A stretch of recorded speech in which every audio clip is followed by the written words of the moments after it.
وَلَقَدْ يَسَّرْنَا الْقُرْآنَ لِلذِّكْرِ فَهَلْ مِن مُّدَّكِرٍ۔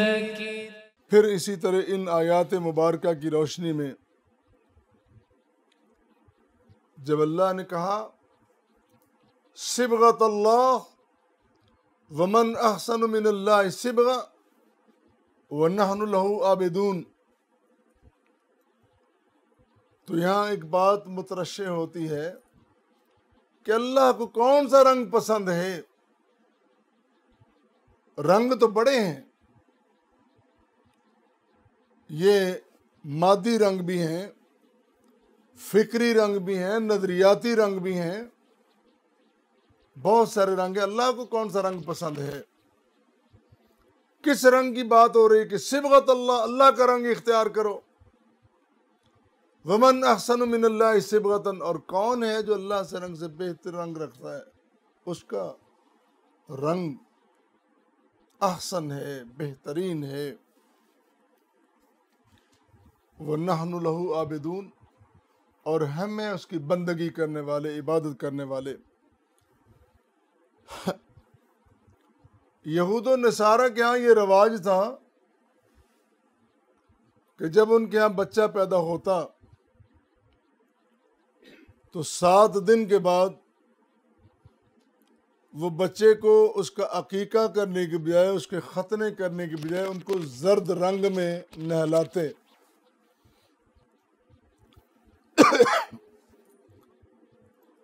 زرد رنگ کے پانی میں، جس پانی کو معمودیہ کہا جاتا تھا، محمودیہ نہیں، معمودیہ عین کے ساتھ، اس پانی میں نہلا کے کہتے بس اس پر یہودیت کا، نصرانیت کا رنگ چڑھ گیا ہے اور یہ بچہ یہودی ہو گیا اور اصل دین پہ آ گیا ہے۔ جس طرح آج بھی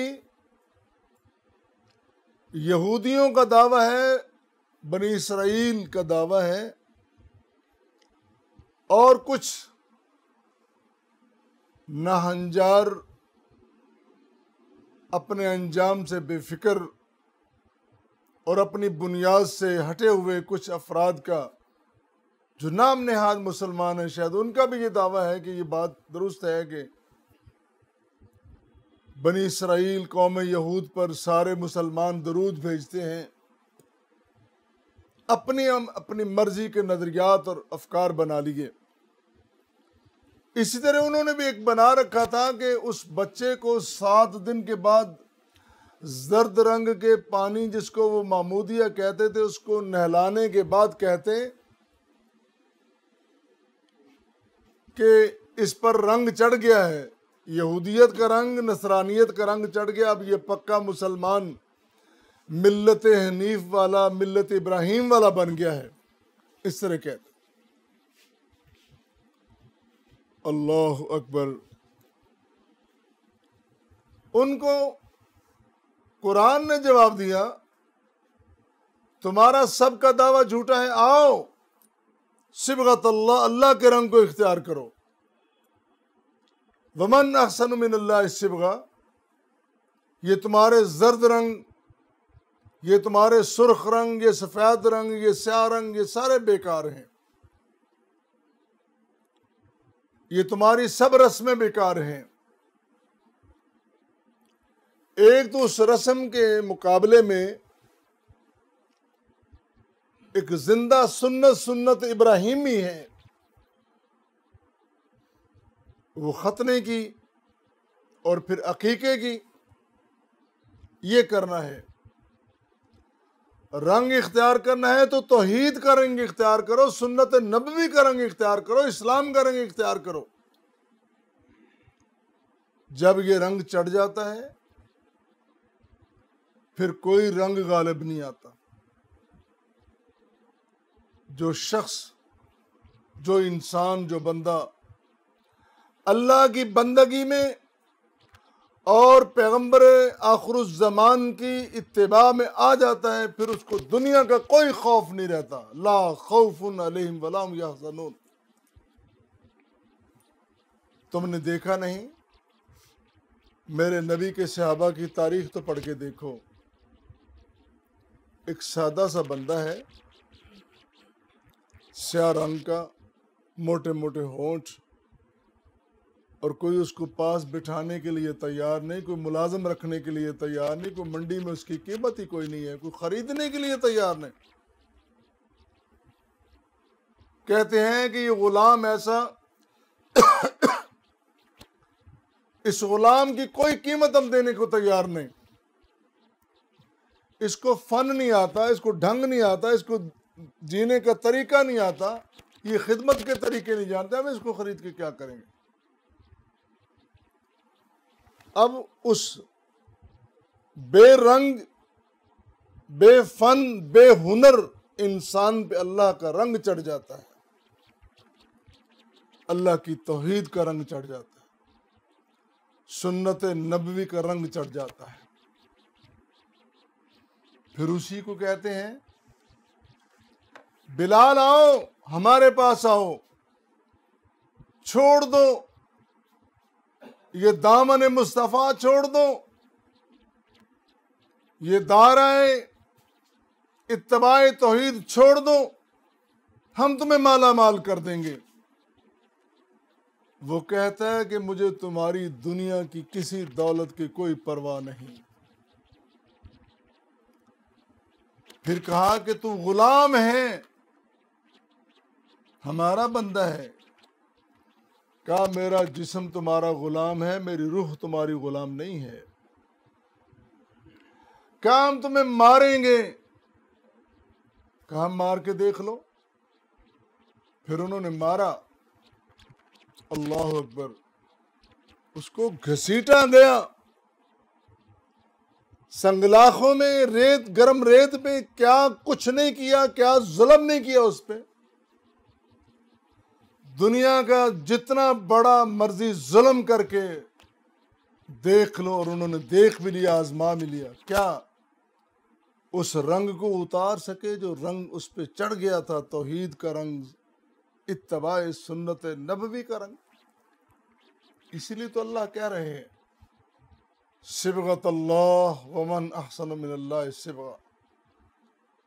اور تاریخ میں ایک نہیں، ہزاروں لاکھوں مثالیں موجود ہیں کہ جس بندے نے ایک مرتبہ کہہ دیا کہ ربنا اللہ ثم استقاموا،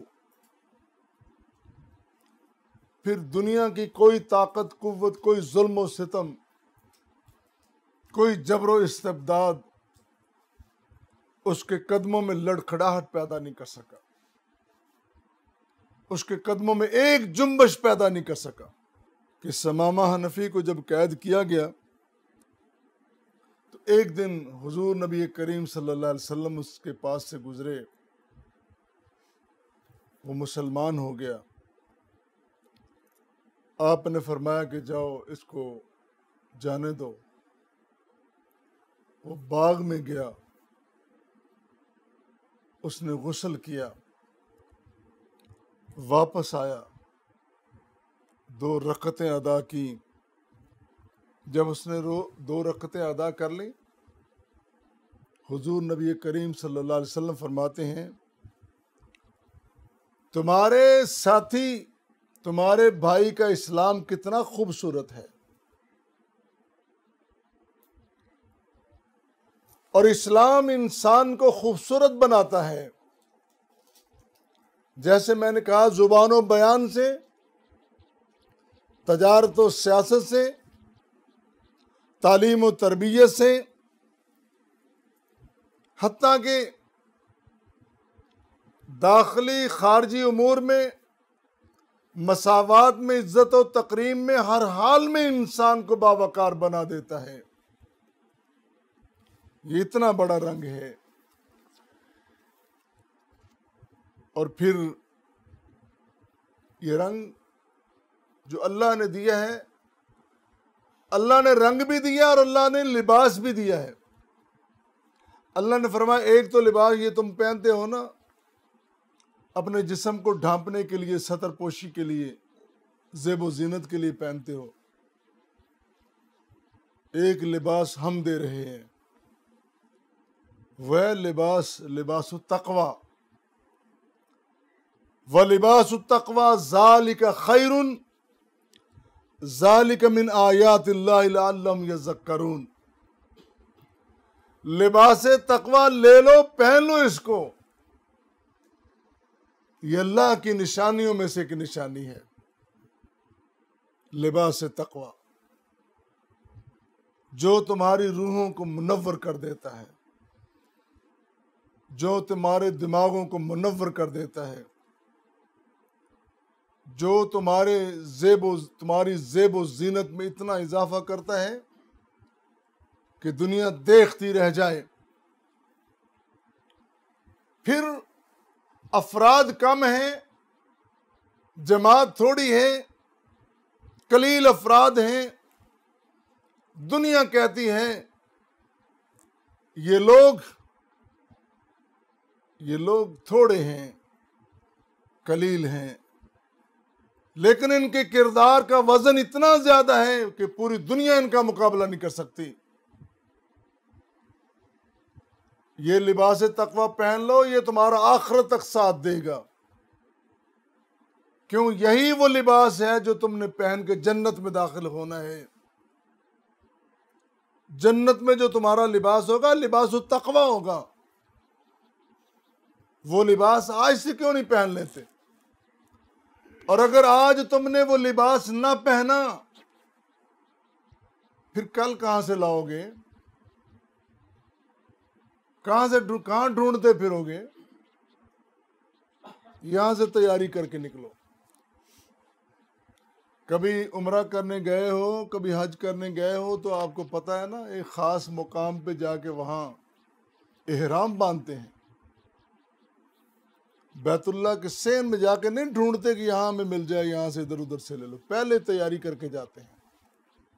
ایک سبق ہے، تیاری کر لو، یہاں سے گھر سے لے کے نکلو۔ آج تمہیں لباس التقوی اختیار کرنا ہوگا، پہننا ہوگا، اللہ کے رنگ میں آنا ہوگا، اور یہ وہ فطری لباس ہے۔ اور فطرت اللہ التي فطر الناس علیہا لا تبدیل لخلق اللہ۔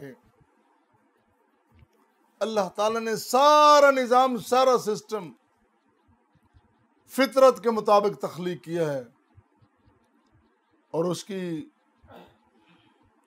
تخلیق میں، اس کی خلقت میں کوئی تبدیلی نہیں ہے۔